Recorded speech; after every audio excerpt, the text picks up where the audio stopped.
he wants to go here. All right? Because Kate's at the net. And now he's saying, hey, Kate, you get to be Big Mama in the middle. And Kate loves being Big Mama.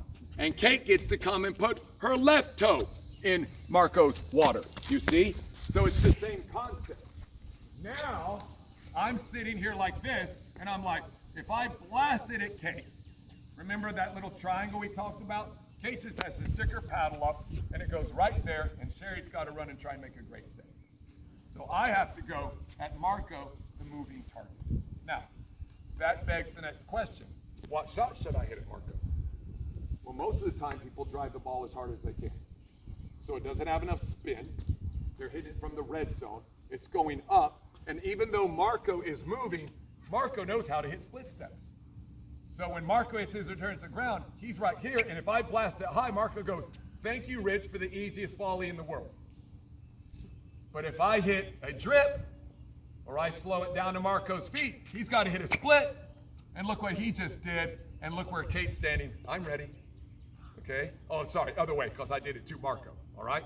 So that is the shots we want to hit. Now, as Sherry knows that, and Sherry sees that I've actually done a nice little roll to Marco's feet, Sherry and I are not holding hands to go potty. Sherry's already going, okay? The other mistake people make is they think, and I had people yesterday tell me at another place I was teaching, well, I always heard that we're supposed to go up together. I said, if you want to go to the bathroom, that's fine, but not on the pickleball court, okay? Remember our 3 zones, okay? If I am hitting from the red zone and I've hit a good shot, my partner should already be 1 zone ahead of me, okay? If I'm in the white zone hitting a return, my partner should already be at the blue zone ahead of me. Do you see that? Okay? All this staying next to each other. The only time we stand next to each other is if we're both playing defense back here and they're hitting overheads. But as soon as I hit a nice reset to Marco's feet and he reaches down, my partner should automatically go, that's a good shot. And I mean, she's busting her tail to get up to the blue zone. Why? Because if I hit it at Marco's feet, the easiest shot for Marco to hit is just a little boop, a drop shot. And if she's waiting back there with me, we've got to run like bleep to get up there, and then we're desperate. Whereas, if I hit it to Marco's feet, and Sherry come on, Sherry, come on. Then here's what Sherry is doing. Start coming towards Marco a little bit this way and fade. Right. Now Marco's like, well, dang, I was going to hit a nice shot there, but now Sherry's waiting to kill it. So now Marco's like, I got to try and go back to him, and he's got to do like this and then hit it soft to me. You see what we're doing? We're making Marco hit softer shots instead of Marco getting to kill the ball. All right? So, number 1 return, down the line. I don't care which side you're on. But that's it forehand. I don't care. It's still the better shot because it's letting your partner, who's in the most offensive position on the court, be the most offensive player, which is what you want. We want them to finish the point fast if they can. Second most desirable return is deep down the middle. According to all the pro statistics, that's the next most desirable return, deep down the middle. Why? When you go deep down the middle, it's just like when you hit it to somebody dinking here. You take away their ability to create angle because you go in the middle.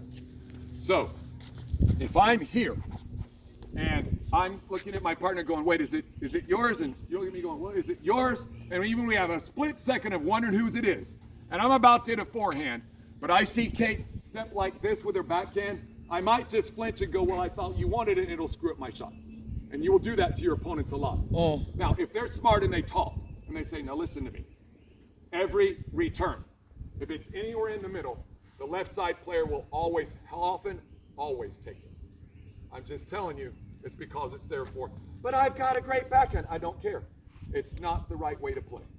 The left side person will step in with this angle and have better options than the person there with a backhand. But you'll see people do it all the time. All the time. Even at the pro level, they'll stick their paddle out. And you don't want to see that, okay? So if I hit deep down the middle, 2 things. I make them decide who's going to take it because it's not obvious. And number 2, I take away their ability to create angle. Because now, an angle outside here is much harder to hit than an angle like this. Do you see what I'm saying? All right? So that's the second most desirable, is deep down the middle. Then the third most desirable, doesn't mean you never do it, is cross court. Let's pretend that I know that this guy has a remarkable backhand and forehand, and I hate to let him hit that top spin. and I want to make the person who mostly hits drops and doesn't hit drives or drifts, because I know that's not as offensive to us, then I will go cross court sometimes. So don't think that everything I tell you is he said always. I didn't say always. I said 80-ish% of the time down the line, about another 10 to 15% here, and then some cross court. And then that's also just to mix up the pattern so they don't know what you're doing all the time, okay? That's a lot of stuff. Let's go do it.